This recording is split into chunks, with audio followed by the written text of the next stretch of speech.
보여달라고 요구합니다. 그러나 예수님께서는 두 분 다 그것을 거절합니다. 왜냐하면 설사 예수님께서 표적을 보여준다 하더라도 그들이 믿지 않을 것이라는 것을 알고 계셨기 때문입니다.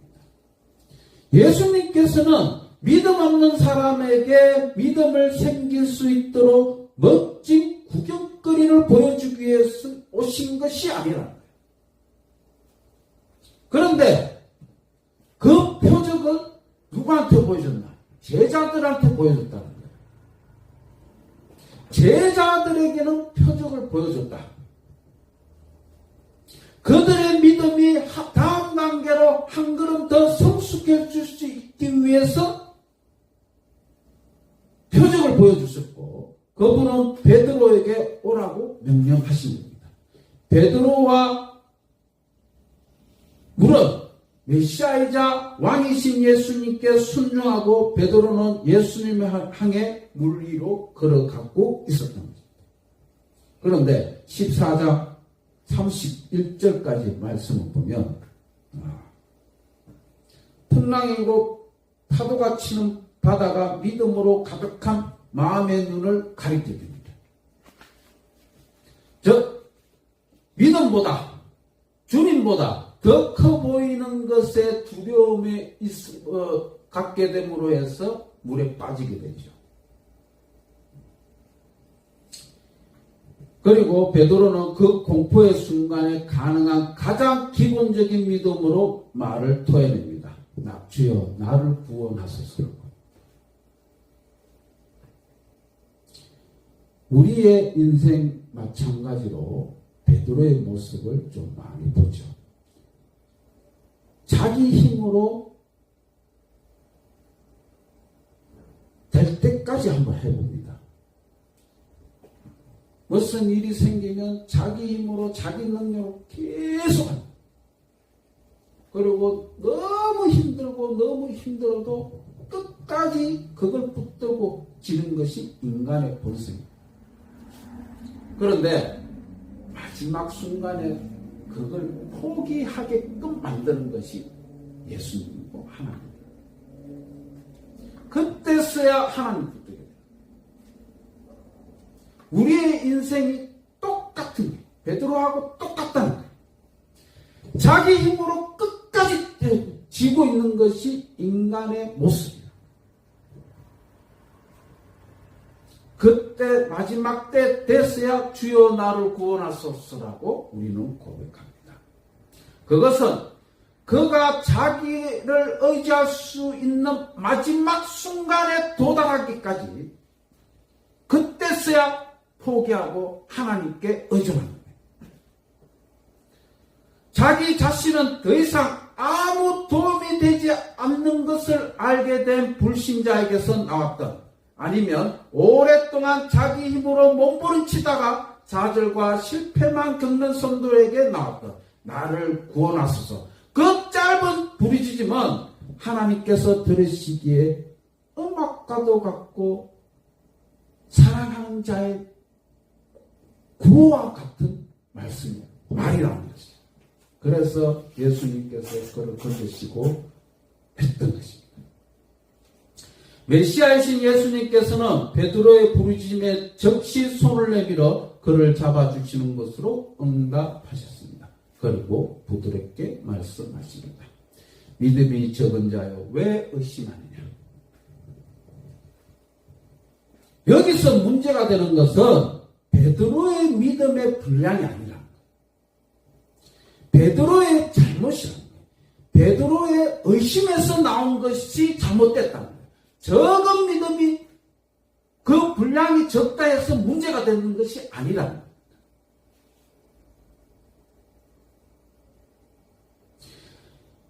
그 전에도 8장 23절에서 27절까지 그 폭풍에 예수님께서 잠잠하게 하셨던 그 장면에서도 믿음이 적은 자라고 표현하셨습니다.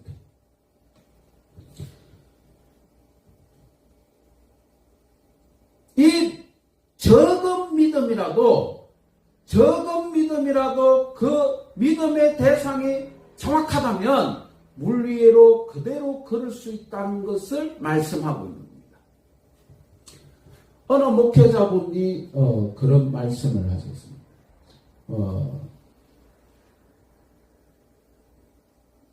저는 이제 개척에서 담임 목회 한 지가 지금 2년하고 한 5개월 정도 지났어요. 그만큼 목회 현장에서의 하나님의 이적, 하나님의 표적이 경험이 좀 적다라고 볼 수 있습니다. 그런데 한 20년, 30년 한 목회자분하고 대화를 하다 보면 하나님의 놀라운 일들이 많이 경험했다라고 얘기합니다. 그 중에 하나가 할머니 분이 교회에 가끔씩 오시는 분이 계신데 그 할머니 보고 기도하세요라고 합니다. 하나님께 기도하면 다 들어줍니다라고. 그때 할머니가 피식 웃고 그냥 지나갔더라는 거예요. 그리고 동네에 있다 보니까 자주 만나고 하지만 그분이 교회에 잘 나오지는 않았다라고 해요. 그런데 어느 날 밤에 손녀가 배가 아프다. 배가 아파가 대고 굴면서 배가 너무 아프다고 얘기하는 거예요. 그때 할머니가 뭐라고 했냐면 배에 손을 얹으면서 하나님 우리 손녀딸 배 좀 낫게 해주세요라고 기도했다 했는데 그 즉시 깨끗하게 낫고 그냥 편안하게 자더라는 거예요. 그리고 그 할머니가 교회에 왔다라고 얘기한 그런 얘기를 들었어요. 그런데 우리 한번 좀 생각해 봅시다. 그 할머니가 믿음이 있어가지고 기도를 했겠냐는 거예요. 거의 90%는 아이고 여기 되겠냐? 라는 의심에서 기도했을 거예요. 그리고 10%는 그래도 기대를 했을 거예요. 그 10%의 그 적은 기대가 손녀딸을 낳게 했다는 거예요. 바로 그 적은 믿음이 바로 그걸 얘기하는 거예요. 베드로가 예수님의 그 표적을 보고 거기에 대해서 믿음을 갖게 되면 나도 그럴 수 있겠구나 그 기대감에 예수님한테 요구했던 거예요. 즉 말하자면 아직까지 이 제자들의 믿음의 단계가 너무나도 미성숙한 단계예요. 다시 말해서 표적을 구하고 표적을 보고 그걸 보고 믿음을 갖는다는 것은 아주 적은 믿음이라는 거예요. 우리는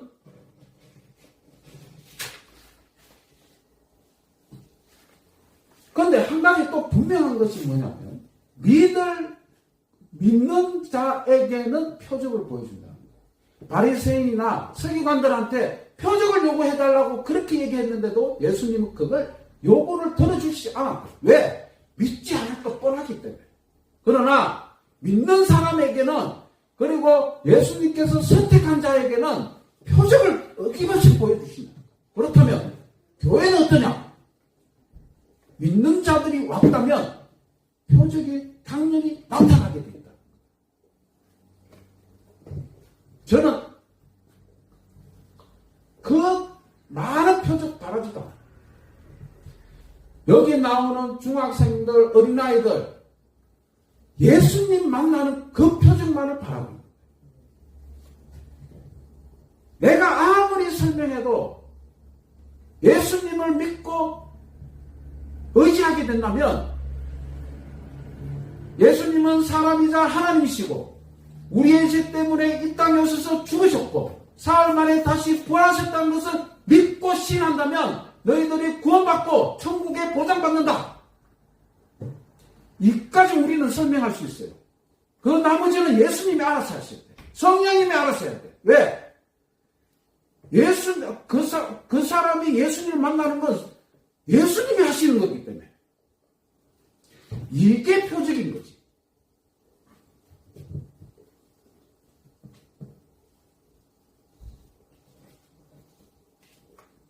그 어린아이들, 중학생들, 고등학생들, 그들에게 바라는 게 뭐냐? 예수님 만나는 거죠. 예수님 만나야 새 사람 되는 거고, 중생한 자가 되고, 성화되고, 그리스도 완전한 자가 되는 거죠. 목회자가, 그리고 기독교인들이 그걸 바라야 돼요. 그걸 놓고 기도해야 돼요. 예수님께서 제자들을 바라봤을 때, 그 당시에 제자들을 바라봤을 때, 뭐 초등학생 그 장난치고 진리가 뭔지 모르고 그냥 먹을 거 없는 그 정도의 수준으로 따라오는 제자들이었다는 말이에요. 얼마나 가엾고 긍휼히 여기기 때문에. 그런데 그 제자들이 교회를 지도자가 될 사람이란 말이에요. 훌륭 과정이었다는 거예요. 본문 말씀을 정확하게 보면 왜 풍랑이 일고 물 위로 걷게 하셨느냐? 다른 거 아니에요. 제자들의 믿음의 성숙을 완전한 성숙에 이르기 위해서 이렇게 진행하셨다는 것을 볼 수 있다는 거예요. 우리도 마찬가지로 지훈이도 마찬가지고 목사님도 마찬가지고 아직도 믿음의 성숙의 단계는 계속 가야 돼요. 상향성을 계속 가야 돼요. 그런데 문제는 뭐냐? 상향성만 가느냐? 그게 아니라 힘들면 밑으로 꼬꾸라지고 다시 또 하나님을 의지하고 예수님 저 좀 도와주세요. 그리고 또 올라가고 이 단계에서 이렇게 가다가 성숙의 단계로 가는 거예요. 제자들의 모습은 그걸 보여주고 있다.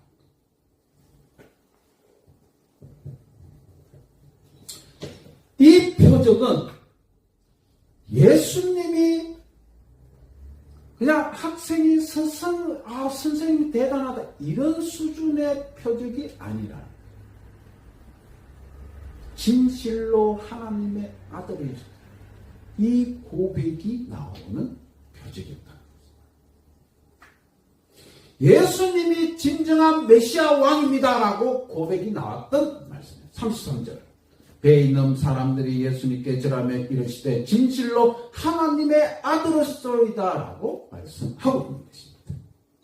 우리도 예수님을 만나고 예수님께서 구원자고 우리를 위해서 우리의 죄 때문에 돌아가시고 부활하신 것을 믿고 신뢰하는 그 자체가 바로 예수님께서 하나님의 아들이며 진정한 메시아라는 것을 고백하는 것과 같다는 것.